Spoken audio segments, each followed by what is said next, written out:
स्वाध्याय में हमारी जो चर्चा चल रही है आत्महित के सोपान एवं आत्मार्थी के कर्तव्य। आत्महित करने वाला व्यक्ति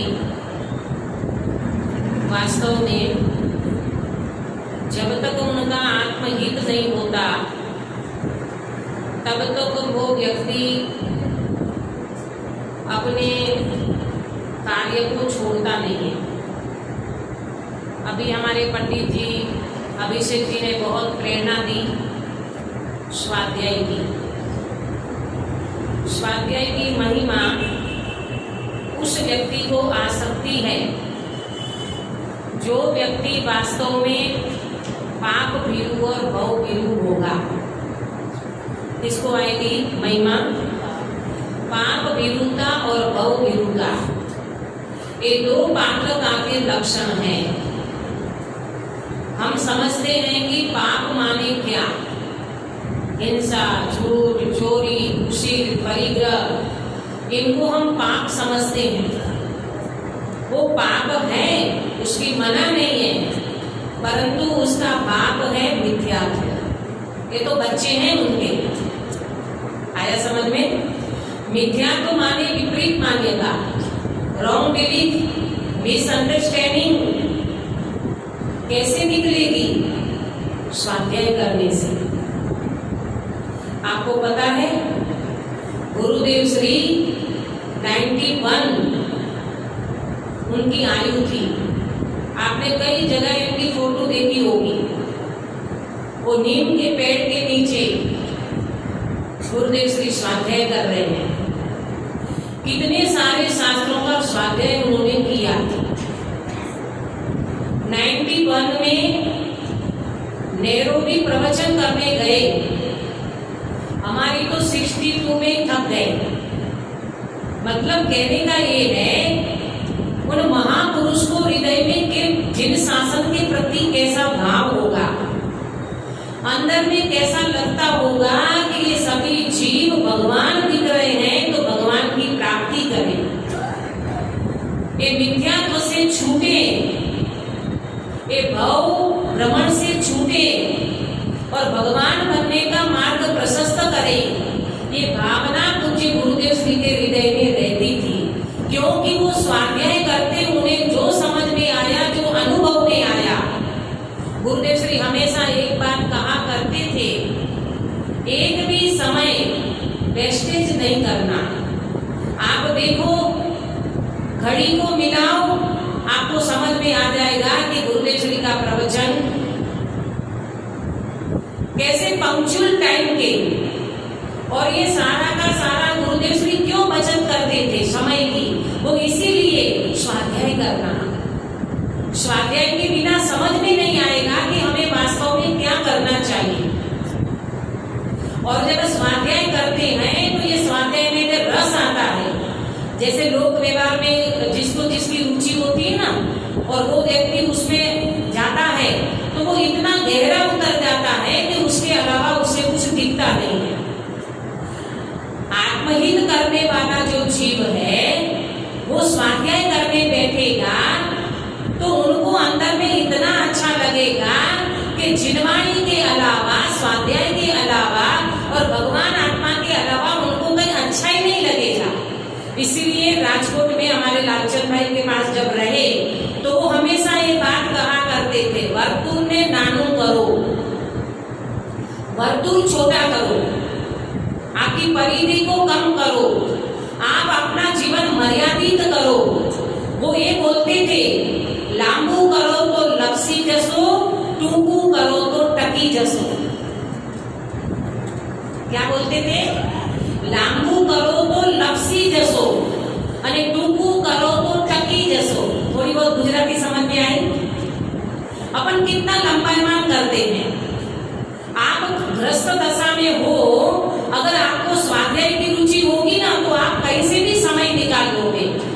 परंतु जिस व्यक्ति को पता मतलब स्वाध्याय की रुचि है नहीं, ठीक है, जैनपुर में आ गए, पुण्य के उदय से गुरुदेव श्री जैसे गुरु मिल गए, तो भी इस जीव को लगता नहीं है कि वास्तव में हमें कोई आत्म खुशखबरियां मिल जाएगी। आज उनके यहाँ शादी है, कल उनके यहाँ पार्टी है, कल उनके यहाँ ये है ना, ये भी सुनने आए। जीव है ना, भगवान के समोसरण में 12 प्रकार की परिषद जाती है निर्देशना सुनने। तो ऐसे जीव भी ये समधि पंचेंद्रिय जीव हैं, और ये समधि पंचेंद्रिय जीव आत्म कल्याण कर सकते हैं। सम्यक दर्शन एवं 2 कसाई चौकड़ी का अभाव ये ऐसी गति के जीव कर लेते हैं। इसलिए तो कहते हैं महावीर भगवान के लिए, जिस व्यक्ति ने मरीचि की पर्याय में कार्य नहीं किया, वो व्यक्ति ने शेर की पर्याय में सम्यक दर्शन ले लिया। क्या होती है गजब, मतलब अलग प्रकार की कोई योग्यता ही होती है जीव की। आया समझ में? तो बात क्या चल रही थी? अभिषेक जी ने जो बात करी, वास्तव में स्वाध्याय ही अपना टॉनिक है, और मुझे इन बात का बहुत गौरव आता है। किस बात का? कि गुरुदेव श्री की जो प्रणाली, गुरुदेव श्री की जो अपनी ये स्वाध्याय की जो परंपरा चली है, वो इतनी बहुत ही अच्छी तरह से ये चल रही है, ये स्वाध्याय की प्रणाली, कि वास्तव में देखा जाए तो एक एक व्यक्ति को, मुझे ये लगता है, मैं तो कई जगह पे जाती हूँ, और जिस जगह पे हम जाते हैं वहाँ ऐसे रुचि वाले जीव मिलते हैं, दीदी हम इतना स्वाध्याय करते हैं, हम ऐसे समय निकाल, हमें बहुत अच्छा लगता है। क्यों? क्योंकि बिना स्वाध्याय से किसी भी व्यक्ति का तत्व निर्णय हो नहीं सकता। जब तत्व निर्णय नहीं होगा तो अनुभूति कहाँ से होगी, है ना? तो स्वाध्याय में 5 प्रकार के स्वाध्याय आपने तो अभ्यासी हो, सबको पता ही है।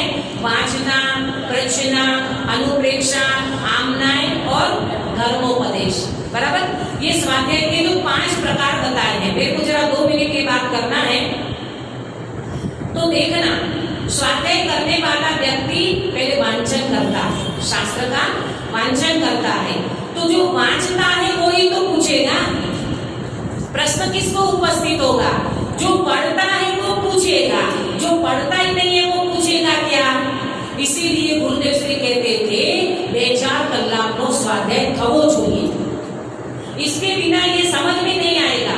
अभी बेन आप ही तो कह रहे थे ना, हमें अपेक्षा कैसे लगाना ये समझ में नहीं आता। ये स्वाध्याय करने से समझ में आ जाएगा। और दूसरी बात, निश्चय नए और व्यवहार नए, ये अध्यात्म के नए है ना, आज नए हैं, उनको पहले प्रॉपर समझ लो, बहुत अच्छा लगेगा आपको।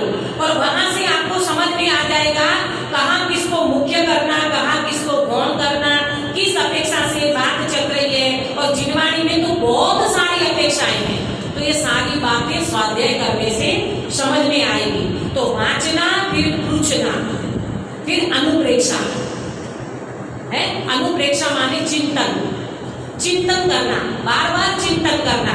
मैं एक बात आपको बताऊं, आज समस्या ये है, लोग स्वाध्याय आद्योपांत नहीं करते। मैंने पूरा स्वाध्याय कोई व्यक्ति अगर नहीं करेगा तो फिर वो व्यक्ति का चिंतन भी नहीं चल सकता।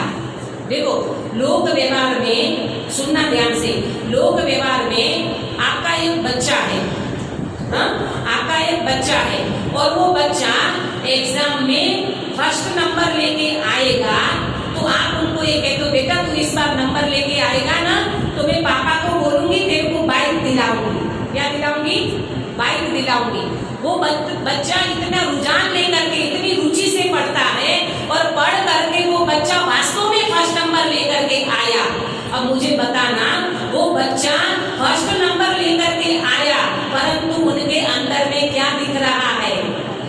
हाँ, बाइक दिख रहा है, और उनकी मार्कशीट आ गई। पापा कहते हैं बेटा देख तो सही, इसमें इतने मार्क में, अरे नहीं नहीं नहीं, मुझे तो वो बाइक दिख रही है। इसी तरह स्वाध्याय करने वाले व्यक्ति को क्या दिखता है? इसकी रुचि होती है, तो वो व्यक्ति को वास्तव में रत्नत्रय दिखते हैं। मुनि दीक्षा, भावलिंगी संत बनने का सपना आता है, और वो व्यक्ति को अपना पूर्णता का मार्ग ऐसा दिखाई देता है, अब जल्दी करना, अब जल्दी करना, अब मुझे भाव में नहीं रुलना है। ऐसा अंदर में वो व्यक्ति की योग्यता डेवलप होती जाती है। समझ में आ रहा है? तो स्वाध्याय की रुचि बहुत अच्छी तरह से रखना चाहिए। वाचना, पृछना और फिर अनुप्रेक्षा।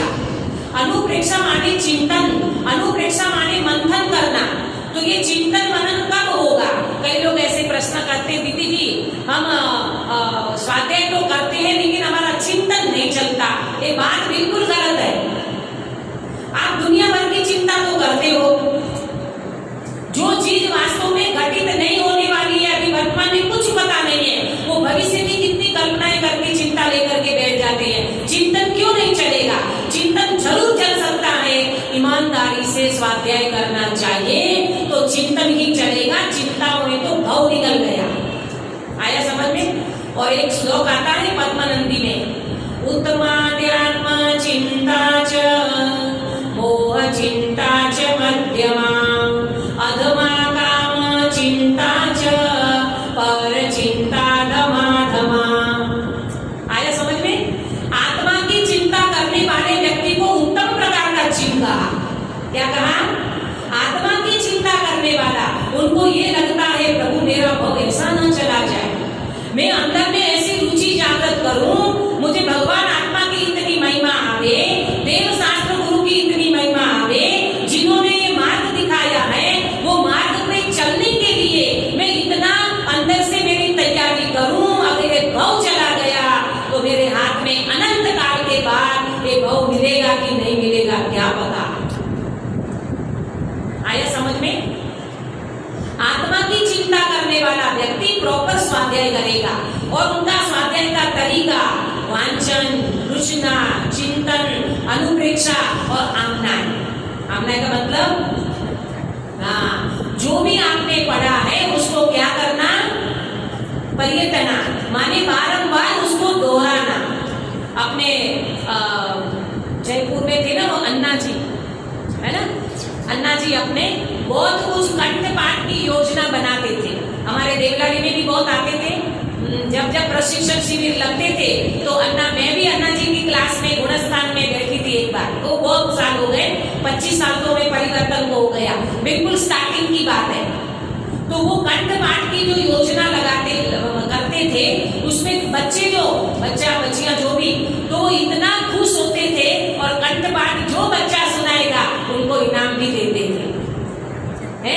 आज दुख की बात ये है, ये मोबाइल ने आकर के ऐसी बुद्धि को ठस कर दी है, अपना नंबर भी अपने को याद नहीं रहता। मोबाइल नंबर आया समझ में? अपना खुद का मोबाइल नंबर भी अपने को याद नहीं रहता और फिर कहते रुको ये मोबाइल नंबर मुझे याद नहीं है। और जब ये मोबाइल नहीं था, इनसे पहले कितनी सारी चीजें अपने को याद रहती थी। और धर्म के मार्ग में अगर कहें, स्वाध्याय के उसमें अगर अपन कहें तो कितना सारा कंठपाठ याद रहता था।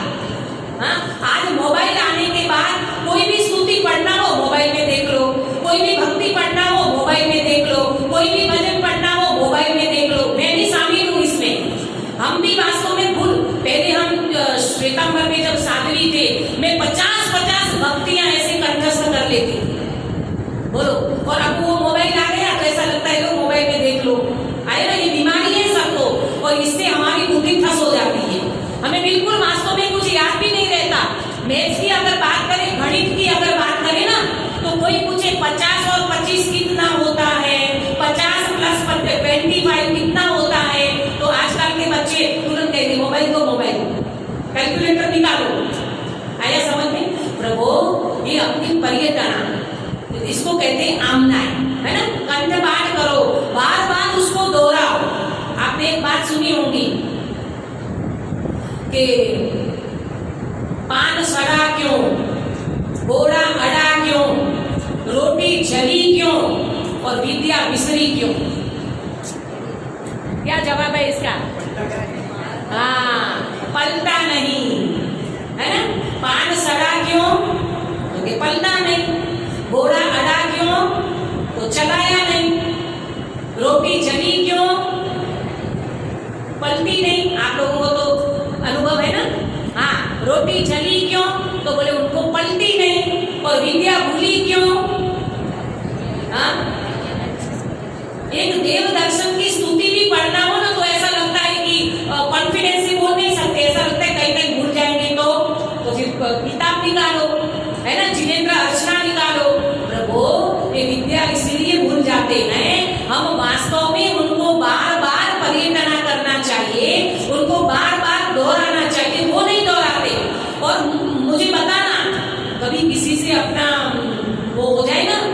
मनमेल हो जाए ना, किसी से कुछ बात हो जाए तो वो बात कितनी बार दोहराते हो? एक अगर कोई व्यक्ति ने 2 शब्द अपने को कह दिया हो तो वो बात को दिन भर दोहराते रहते, दिन भर दोहराते।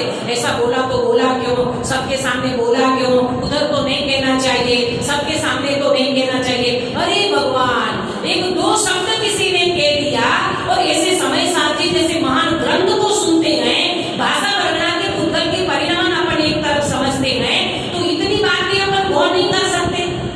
आया समझ में? तो इसी तरह से स्वाध्याय की महिमा भी अपने जीवन में बहुत आना चाहिए। और अंत में कहा धर्मोपदेश, एक इतने प्रकार की पात्रता जो व्यक्ति में तैयार होती है, वो ही व्यक्ति वास्तव में धर्म का उपदेश दे सकता है।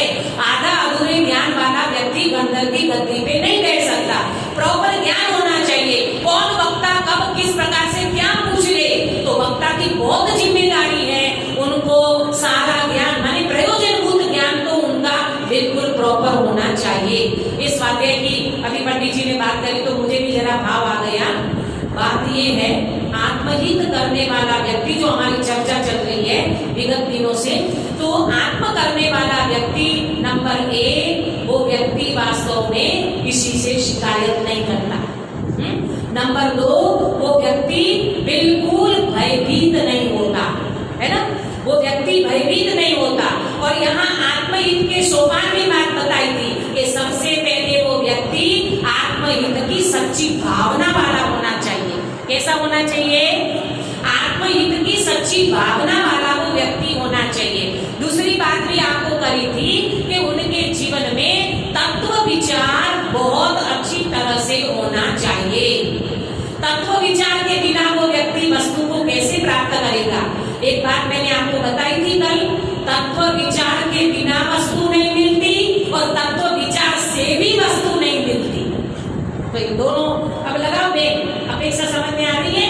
तत्व विचार के बिना वस्तु नहीं मिलती, इसका मतलब है ना, जब अपन स्वाध्याय करने बैठेंगे तो विचार करेंगे ना, तो तत्व विचार करे बिना वस्तु नहीं मिलती और तत्व विचार से भी वस्तु नहीं मिलती। इसका मतलब मालती बेन, हाँ, कि भाई विचार को भी आखिर तो थमाना पड़ेगा ना। विचार भी तो अगर रुकेंगे तभी तो व्यक्ति को वेदन होगा ना। तभी तो बनारसी दास जी ने कहा वस्तु विचार ध्यावते मन पावे विश्राम, रस स्वादक सुख उपजे अनुभव याको नाम। पहले वस्तु का विचार भी चलेगा, चिंतन मनन भी चलेगा, उसके बेस पे निर्णय होगा और निर्णय के फल में अनुभूति जरूर होगी। देखो एक बात को समझना, मात्र विचार करते रहे तो भी काम नहीं बनेगा, बिना विचार से भी काम नहीं बनेगा और विचार करते रह जाएंगे तो भी काम नहीं बनेगा। एग्जाम्पल, किसी व्यक्ति ने नक्की किया मुझे कार खरीदना है और बहुत दिनों से अंदर में मन हो रहा है नई कार खरीदना है, आजकल की जो भी चलती हो तो वो कार मुझे खरीदना है।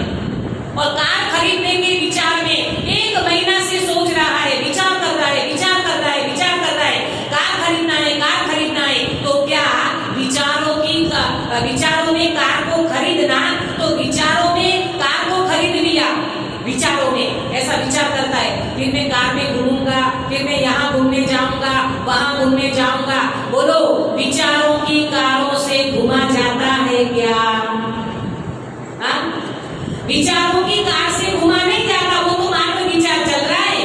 किसी व्यक्ति ने विचार किया आज तो मैं रसगुल्ला बनाऊंगी और रसगुल्ला इतना मीठा लगता है, इतना मजा आता है, इतना टेस्टी होता है, तो विचारों में रसगुल्ला रसगुल्ला रसगुल्ला चल रहा है। तो क्या विचारों से रसगुल्ला खाया जाता है? आप सोचो ना, प्रैक्टिकल सोचो। इसलिए आचार्य देव कहते हैं कि भाई पहले तत्व विचार करो। तो उधर मौलवी साहब ने कहा देखो तत्व विचार की महिमा, और आगे जाकर के कहेंगे छोड़ो तत्व विचार की महिमा और अनुभूति करो। बात समझ में आ रही है? ये बहुत अच्छा लगेगा आपको।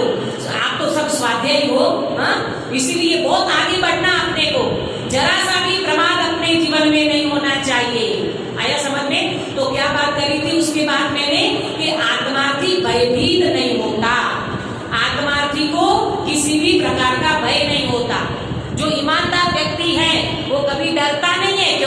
ईमानदारी से मोक्ष मार्ग में आगे बढ़ रहा है, तो वो व्यक्ति क्यों डरेगा?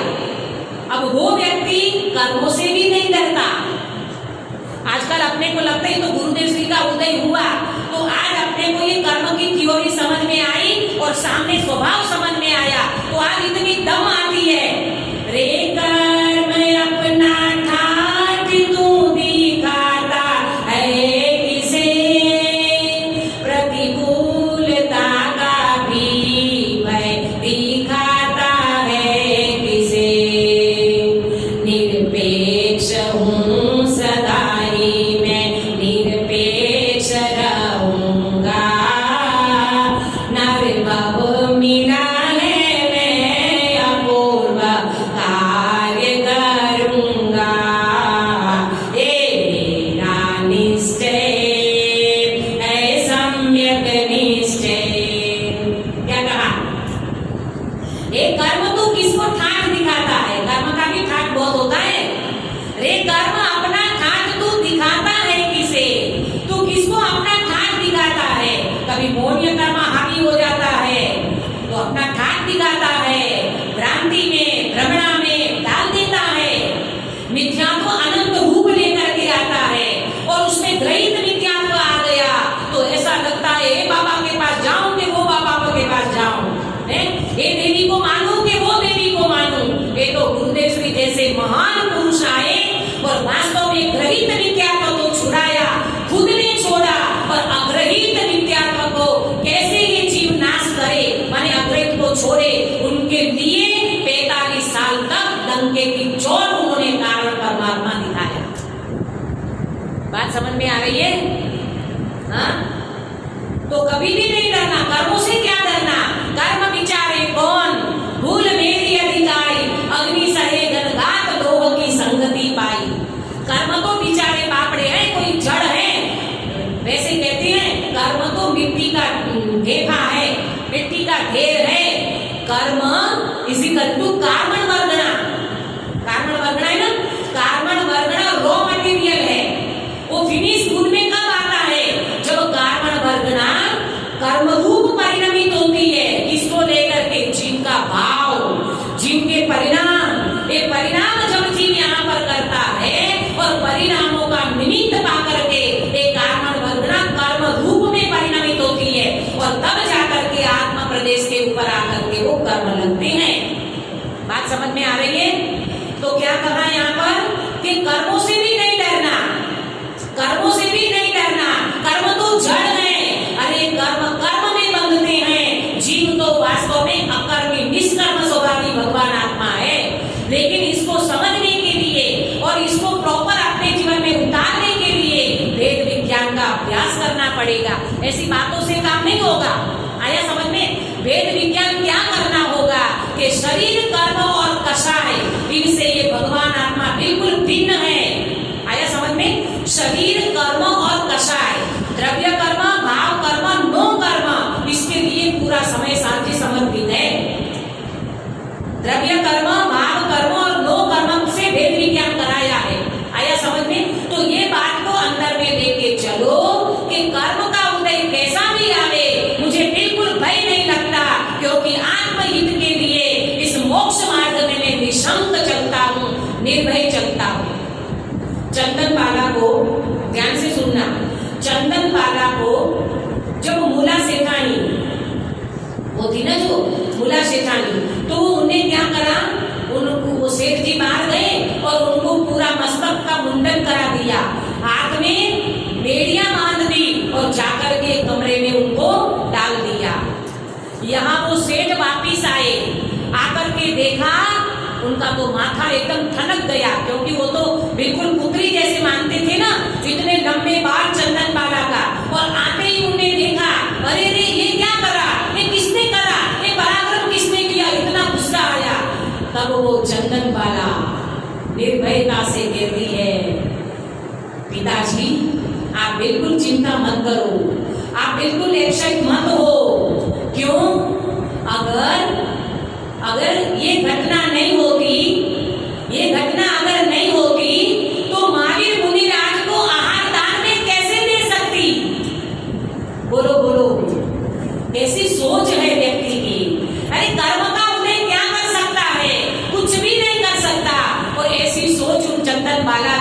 कि मुनि महाराज को आहार देने का परिणाम मुझे कैसे आता। इसलिए तो कहते हैं, मैंने जो वो 3 बातें बताई थी ना, वस्तु स्थिति, परिस्थिति और मनस्थिति, मन को इसी तरह से तैयार करना चाहिए। अपन तो जरा जरा सी बातों में एकदम रोने लग जाते हैं, जरा जरा सी बात में एकदम बुरा लग जाए तो कोई अच्छा बोले तो अच्छा लगे, कोई प्रशंसा करे तो अच्छा लगे। ये सारी बातें नहीं होना चाहिए। जरा जरा सी बात में किसी ने कुछ कह दिया, बुरा लग गया, किसी ने कुछ कह दिया, कठपुतली की तरह नाचते रहते हैं जैसे। अरे ऐसा नहीं होता आत्मार्थी जीव।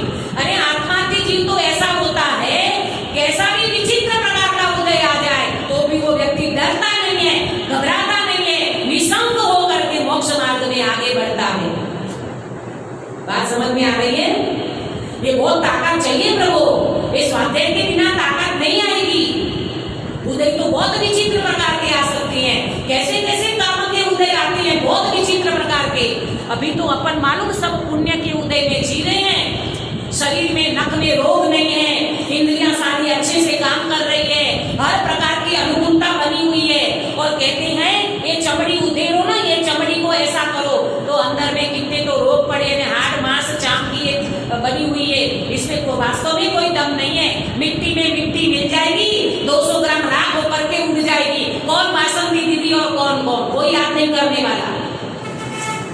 बहुत सोचना प्रभु, बहुत सोचना। ये कर्म के उदय की इतनी विचित्रता है। ये असाता का उदय अभी आया नहीं है, वर्तमान में साता का उदय चल रहा है। असाता का उदय आएगा तो व्यक्ति रो रो के पर ये असाता को भोग नहीं पाएगा। एक हमारी प्रकृति बैठी है ना, इनके गांव की एक लड़की, मैं घटना बताती हूँ, सही घटना, बिल्कुल आंखों देखी घटना है। मुझे तो अंदर में ऐसा लगा, वो बच्ची को मैंने 25 साल तो मुझे यहाँ हो गया, और वहां भी 30 साल पहले उन बच्ची को मैंने देखा था। इतनी सुंदर बच्ची, ये बच्ची बैठी है ना बिल्कुल ऐसी, एकदम बहुत बढ़िया, गीता नाम था उनका। मैं आपको वो इसीलिए बताना चाहूंगी कि वो लड़की इतनी होशियार लड़की थी, इतनी एक्टिव थी, और हर प्रकार से धर्म के मामले में, सामाजिक मामले में, हर चीज में वो बच्ची इतनी होशियार थी। शादी हो गई, उम्र होती है तो बच्ची तो अपने घर जाएगी। शादी हो गई, शादी होने के बाद पता नहीं 2, 4, 6 साल में वो बच्ची को कैसा कर्म का उदय आया कि ये अपने शरीर में जो हड्डियां है ना, ये हड्डियां गलने लगी। और तो और वो बच्ची, उनकी 2 बच्ची है, उनको खुद को 2 बच्ची है, तो उनकी एक एक उंगली ऐसे गिरती जा रही है, गिरती जा रही है, गिरती जा रही है।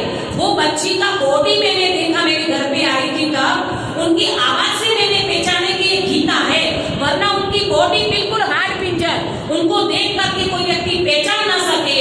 परंतु कैसा कर्म का उदय आया, वो बच्ची इतनी इंटेलिजेंट थी, पर कर्म का उदय देखो, वो बच्ची की एक उंगली गिर रही है, खीर पड़ी रही है, सारी हड्डियां गल रही है वो बच्ची का। और उनका पति इतना सेवाभावी, उनकी बच्चियां भी इतनी अच्छी।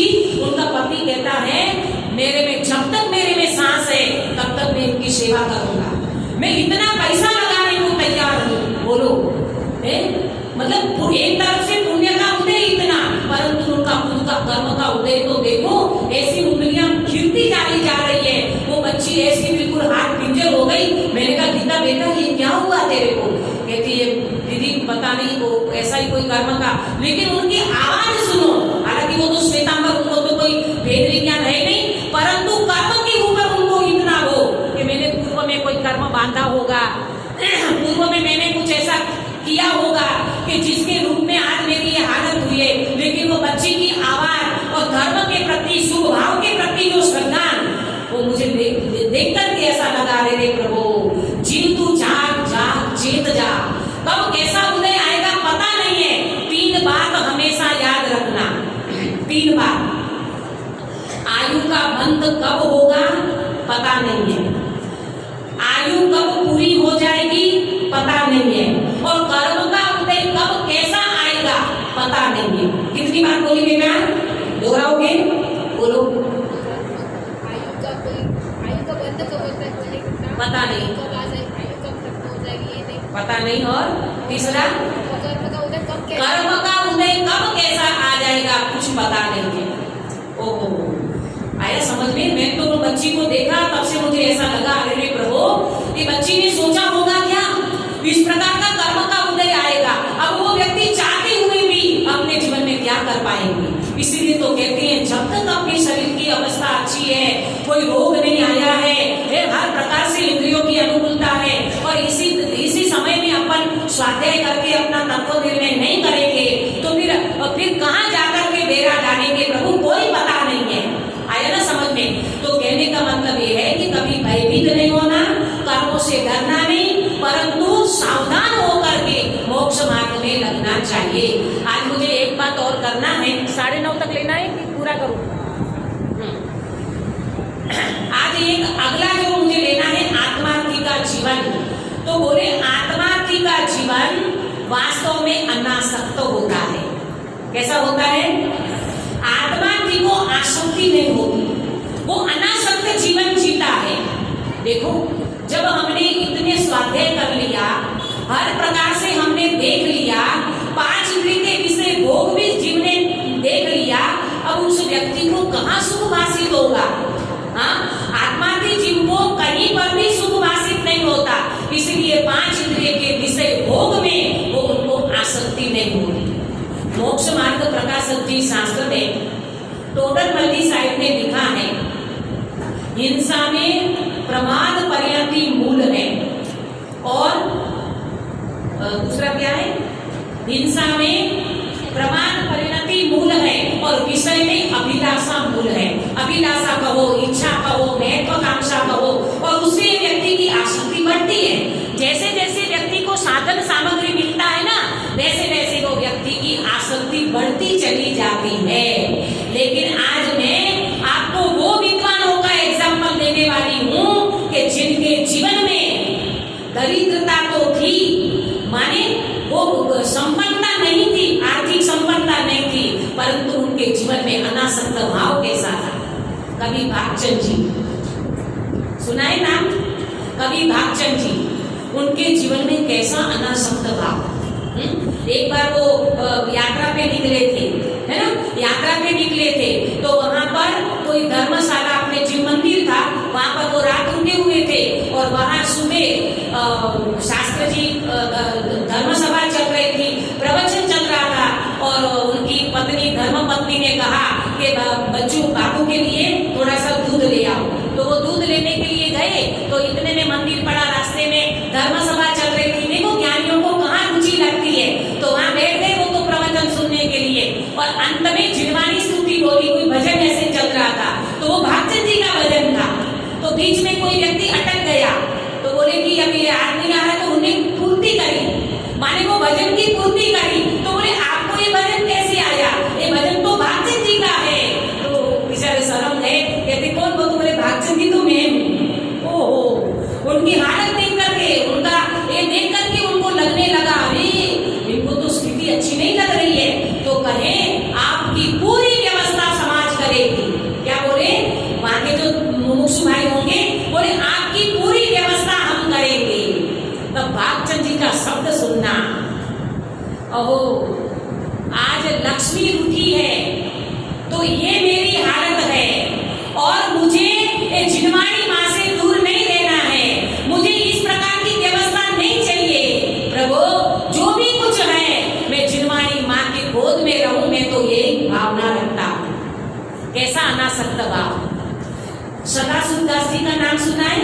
रत्नाकर श्रावक आचार्य जी की भाषा बचने का लिखने वाले सदाशिव दास जी 40 साल से नौकरी कर रहे थे सरकारी, और वहां का जो राजा था, वो राजा उनकी विद्वता के ऊपर इतना प्रभावित थे, बहुत उनको अच्छा लगता था उनका प्रवचन, उनकी विद्वता। तो एक बार उनको अंदर में ये लगा कि हर कोई व्यक्ति अपनी तनख्वाह बढ़ाने के लिए बात करते रहते हैं, लेकिन पता नहीं कौन सी मिट्टी का भाई है, कौन सी मिट्टी का गढ़ा हुआ ये व्यक्ति है। आज तक उन्हें कभी पैसे की बात नहीं करी, तनख्वाह बढ़ाने की बात नहीं करी। उनको लगा मुझे आज पंडित जी से मिलना है, और वो पंडित जी को मिलने गए। बोले मैं आपसे बहुत प्रभावित हूँ, लोगों का मैंने इतना तनख्वाह बढ़ाया है, आज तक आपने मुंह से एक शब्द नहीं निकाला है। आप बोलो, आपके लिए मैं जो कहो मैं करने को तैयार हूँ। अब सुनना सदाशिव दास जी के वचनिका सदाशिव दास जी का वचन सुनो, अनासक्त जीव एक इस प्रकार से जिनवाणी माँ को समर्पित है। सदाशिव दास जी ने कहा, राजन अगर आप मेरे पर कीजिए हो, मेरे से प्रभावित हुए हो, तो आप क्या करो, मेरी सर्विस का, मेरी नौकरी का जो समय है वो मेरा समय कम कर दो। क्या बोले, मेरी नौकरी का समय कम कर दो। मुझे नौकरी 8 घंटे की नौकरी, और उस जमाने में 8 आना, तनख्वाह की 8 आना, समझे। आज के समय में तो कछु नहीं, इतना 8 आने की तनख्वाह थी उनको। तो कहते हैं कि राजन मेरा समय में कटौती कर दो, मेरा समय मुझे बचा दो, ये नौकरी का समय मुझे जो मिलेगा उस समय में मैं जिनवाणी माँ की स्वाध्याय करूंगा, मैं मेरी साधना और आराधना करूंगा। मुझे समय चाहिए, मुझे पैसा नहीं चाहिए। कैसा होता होगा अनासक्त भाव। और या तो एक बच्चा पढ़ाई करता है ना, तो माता पिता को लगता है मेरा बच्चा कहाँ जाए, यूएस जाए, अमेरिका जाए, और क्या दिखता है, पैकेज। लेकिन माता पिता को ये होश नहीं रहती तुम्हारा बच्चे की आयु पूरी पैक हो गई, वो बच्चा वास्तव में पूरा पैक हो गया, और अपने को ये दिखता है पैसा पैसा पैसा। अरे क्या करे पैसा। गुरुदेव श्री के शब्दों में कहे, हमारे गुरु कहते थे, धूल छे, माटी छे, आ बधा धूलपति बैठा छे, आ बधा धूलपति बैठा छे। और गुरुदेव श्री का इतना पुण्य था, इतनी पवित्रता थी और इतनी विशुद्धि थी। कल मैं बोलूंगी गुरुदेव के लिए तो, लेकिन फिर भी मैं बता रही हूँ कि इतनी विशुद्धि वाला जीव, इतना पवित्र और इतने पुण्यशाली जीव था। गुरुदेव के सामने बैठने वाले कभी तो दिगंबर एक भी नहीं था। ये श्वेतांबर को गुरुदेव श्री कहते थे, आ बधा धूलपति बैठा छे अने मरीने बधा ढोरमा जवाना। क्या बोलते थे, मरीने बधा ढोरमा जवाना। पैसा पैसा पैसा, क्या बधा रखा है पैसा। और देखो ये अनासक्त जीव। दौलतराम जी का नाम सुना आपने, तो सुना ही है सबने, शास्त्री वाले। उनको रोज का 1000 रुपया कमाना, हाँ, और कभी 1500 कमा लेते थे तो दुकान बंद कर देते थे, और कभी 10,000 का मुनाफा हो गया तो पत्नी को बोलते थे अटैची लगाओ, अटैची लगाओ, 8-10 दिन अपन तीर्थ क्षेत्र पे जाएंगे और धर्म आराधना करेंगे। मैं आज की तारीख में बताऊं आपको भाई जी, आज की तारीख में अपना विवेक जी है, पंडित विवेक जी, छोटा बच्चा है वो, मोटिवेशनल में आता है वो, आपने सुना होगा, मलाड का है वो, मलाड का बच्चा है वो। हाँ, वो बच्चे की घर की नहीं बात बताती, वो बच्चे ने मेरे को बताया, अभी घर पे आया था बीच में। वो कहता है दीदी हमारे घर में, उनका मम्मी पापा भैया भाभी सब ज्वाइंट फैमिली में है, कहते हैं हमारे घर में ऐसा नियम है पापा का कि शाम को 6 बजे हम तो चोरियां करते हैं, दुकान को चोरियां कराते हैं। मैं समझी नहीं, दुकान को चोरियां कराना माने क्या। बोले 6 बजे के बाद हमारी दुकान बंद हो जाती है, चाहे लाखों का करोड़ों का मुनाफा क्यों ना होता हो, प्रॉफिट क्यों ना होता हो, हमारे पापा कहते हैं 6 बजे के बाद दुकान नहीं खुलेगी। ये है हमारे आज के मुमुक्षु। गुरुदेव श्री का क्या उपकार माने, प्रभु क्या जादू कर दिया गुरुदेव ने। गुरुदेव ने जादू ये किया तब तो ज्ञान का आया समझ में। और वो बच्चा इतना बढ़िया प्रवचन करता है, मुझे तो सच में ये बच्चों को देख करके ऐसा लगता है कि ये वास्तव में हमारे गुरुदेव श्री और हमारे गुरुदेव श्री को विशाल को संभालने वाले हमारे छोटे दादा डॉक्टर हुकमचंद भारी जी अगर ये नहीं होते और इन्होंने अगर जयपुर को नहीं संभाला होता, तो ये सारे बच्चे जो आज हमारे सामने आकर के, अभी देखा अभिषेक जी, हाँ, ये बच्चे कैसे प्रवचन करते हैं, तो सुन करके ऐसा लगता है रोमांच खड़े हो जाते हैं। बेटा वास्तव में जिन धर्म का 18,000 वर्ष जो जिन शासन चलने वाला है वो इनके कंधों पे चलेगा। अपने बच्चे को नमोकार मंत्र भी ढंग से बोलने नहीं आता, कई मतलब होते हैं ऐसी चीज को, है नहीं मंदिर जाने का, ना कोई धर्म का संस्कार। ऐसे अनासक्त भाव वाले हमारे सारे विद्वान हुए हैं, चाहे भागचंद जी हो, दौलतराम जी हो, अपने सदाशिव दास जी, सब ज्ञानी पुरुष हो गए। बताओ आया समझ में। इसीलिए कहा आत्मा भी वास्तव में अनासक्त होता है, उनको 5 इंद्रिय के विषय भोग की आसक्ति नहीं होती, और तभी तो ये जीव अपने अपने स्वभाव को आगे बढ़ाते हुए रत्नत्रय की प्राप्ति के लिए ये व्यक्ति अपने मोक्ष मार्ग में लगता है। आया समझ में? प्रभु ये बात को हमेशा याद रखना। ये दुनिया भर की आसक्ति के परिणाम ये जीव को कहाँ ले जाएगा? आपको पता है, जहाँ आसक्ति वहाँ उत्पत्ति। जिस चीज की आसक्ति करेंगे वहाँ उत्पत्ति होगी। ये इलिया वगैरह होती है ना, हर चीज में इलिया निकलती है। ये क्या है? उन चीज की व्यक्ति आसक्ति रखता है, उसमें वो जीव आकर के तथास्तु और उसमें वो जीव चला जाता है। इसलिए कभी भी कोई भी चीज की आसक्ति मत रखो। मैं तो माताओं बहनों को कहती हूँ, खास करके मैं तो जगह जगह कहती हूँ, आप अपने चौके का समय बहुत कम करो। सच कहती हूँ, इतना समय जाता है। और आजकल के बच्चों को जो आपने टेस्ट दे दिया, चलो बाजार का नहीं खाता, घर में भी कम से कम चीज बच्चों को आदत डालो कि बेटा ये दो चीज से अपना चलता है, तो काय को 4 प्रकार की चटनी और 4 प्रकार की सब्जियां और इतनी ना। मेरे को तो ऐसा लगता है, आज तक मैं प्रवचन करने जहां भी गई हूँ, खास करके व्रतों के दिनों में, मैं हमेशा महिलाओं को ये कहती हूँ, प्लीज आप बिल्कुल सिंपल भोजन बनाओ। हमारे निमित्त से आप इतना आराम समारोह मत करो।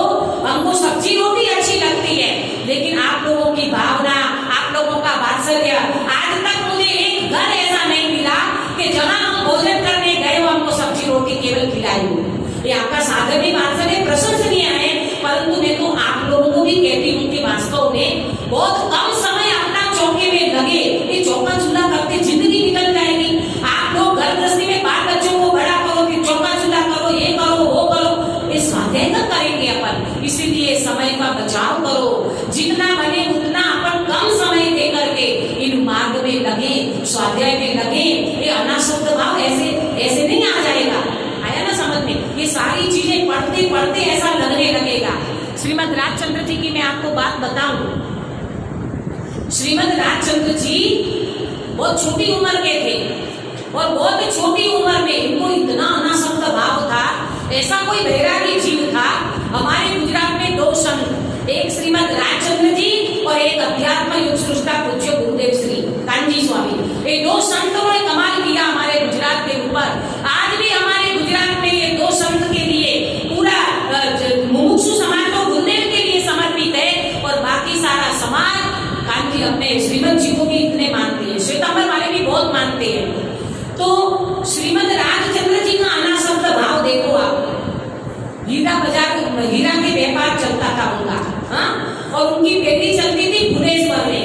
भुवनेश्वर में अपनी पेटी चलाते थे, दुकान पे बैठते थे और वहां बैठते बैठते अपने चिंतन में चले जाते थे। उनकी आंख सहजता से बंद हो जाती थी और आधा घंटे तक वो अपने चिंतन में से बाहर नहीं आते, अपनी साधना में से बाहर नहीं आते। उनको ये भी विकल्प नहीं आता सामने कोई ग्राहक है कि नहीं है। कभी कभी तो वो ऐसे चले जाते थे अपनी दुकान को खुली छोड़ के। बताओ, हीरा माणिक रखा हुआ है और वो श्रीमद राजचंद्र जी अपने अंदर में क्या अंदर में वो भावना करते होंगे। एक अपूर्व अवसर का जो पाठ लिखा है ना, 16 साल की उम्र में। कितनी उम्र? आज का 16 साल का बच्चा 24 तीर्थंकर का नाम भी ढंग से ले पाए तो बहुत बड़ी बात है। मैं सनातन की बात नहीं करती हूँ। हमारे बंबई वगैरह में जहाँ नहीं है स्वाध्याय का, वहाँ देखो आप, बच्चा कुछ भी नहीं जानता धर्म के नाम पे, और ये 16 साल की उम्र में अपूर्व अवसर की कैसी रचना की। वो अपूर्व अवसर गुजराती में गाओ तो रोंगटे खड़े हो जाए, ऐसा लगे वाह प्रभु क्या आपने भावना भाई। ग्रस्त दशा में और श्रीमद राजचंद्र जी का फोटो हमारे यहाँ तो बहुत लगे, ऐसे एकदम दुबले पतले है ना, बिल्कुल हड्डियां निकल गई है। आयु रही मात्र 33 साल की। एक भव करके मोक्ष जाने वाले हैं गुरुदेव श्री। मैं तो रोज सीढ़ी में हम तो कहते ना, हमेशा मैं गुरुदेव श्री का प्रवचन में मान करती हूँ कि गुरुदेव श्री श्रीमद राजचंद्र जी का पूरे प्रवचन में एक बार तो नाम आएगा ही आएगा। कैसा क्षयोपशम था उनका, कैसा वैरागी जीव था। 4 છોકરાનો બાપ પણ એના અંતરમાં આત્માની રુચિ કેવો અનાસક્ત ભાવ એને, તેથી એક ભવ ધારીને જાસુ સ્વરૂપ સ્વદેશ રે, एक भव धारण करके मोक्ष में जाने वाले हैं। श्रीमद राजचंद्र जी अपने हाथों से लिख करके गए हैं। महावीर भगवान के अंतेवासी शिष्य थे। उपसम श्रेणी से पढ़ता हुआ जीव अपने हाथों से लिख करके गए हैं।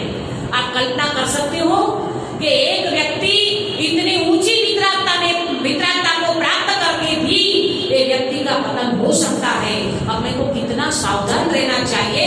और वर्तमान में श्रीमद जी जो जीवन जी करके गए, वास्तव में वो व्यक्ति ने ऐसा जीवन जिया, ऐसा अनासक्त भाव और ऐसा ग्रस्त दशा में निर्वेग भाव से रहने वाला जीव, ये सारी के सारे कैसे प्रकट होते हैं। प्रभु ये तत्व ज्ञान की बलियारी है। ऐसा तत्व ज्ञान, ऐसा अनासक्त भाव हम सबके जीवन में प्रकट होवे और हम सब वास्तव में एकमात्र आत्मा को लक्ष्य में रखें। भगवान आत्मा को लक्ष्य में रखते हुए हमारा सारा का सारा मोक्ष मार्ग की नैमित्तिक क्रियाएं होवे, चाहे दया दान, पूजा पाठ, भक्ति, स्वाध्याय सब कुछ करो, परंतु एकमात्र वितरागता के लक्ष्य से, अपने आत्मयुक्त के लक्ष्य से करें। और वो लक्ष्य अगर अपन रखेंगे तो जरूर अपने को कार्य की सिद्धि होगी। हम सब ऐसे अनासक्त भाव पूर्वक इस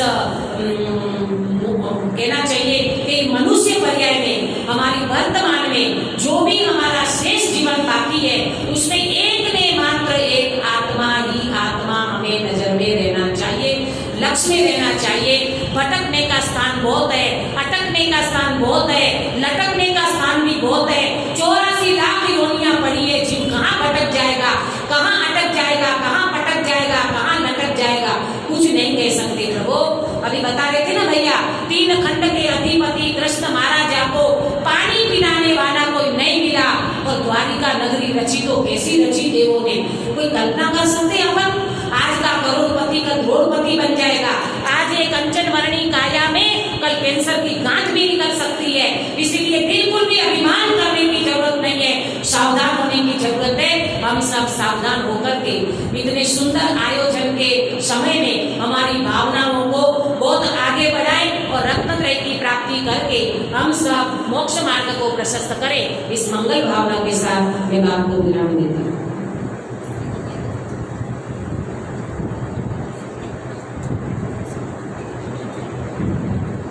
विगत 4 दिनों से दीदी